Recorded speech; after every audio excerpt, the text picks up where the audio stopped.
This video is going to center around organizations and how to use them.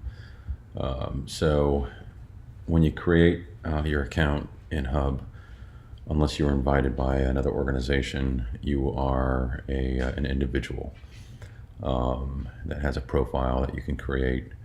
But you are able to also create organizations yourself so that you can connect with people and decide what type of visibility they're going to have on information that is going or is related to your organization. So really all you do is you come here and you hit create organization, put in the information, indicate what type of organization you are, and then register your company. Once that's done, I created this one for Expertech Surgical. You can add people to your organization, and you can do it by adding people via email, or if they're active users, you can just invite them here. And once they've accepted, they're going to get an email that'll say that they've been invited. But once they've been accepted, they'll start to pop up on your roster here.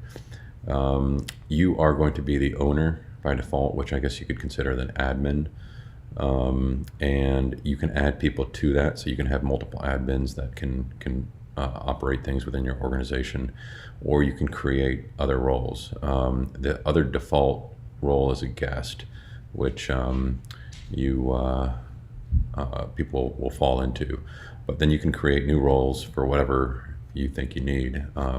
You could call the role surgeon or scheduler or sales rep or sales manager, and then you can determine what type of access you want those people to have that are in that role within your organization. Do you want them to have full access to the case? They can edit and delete information. Do you want them just to be able to read, or do you want no access? And same goes with the document, the company, and then the groups that you create. Once you've named it, so let's just say we're going to name this sales rep, you would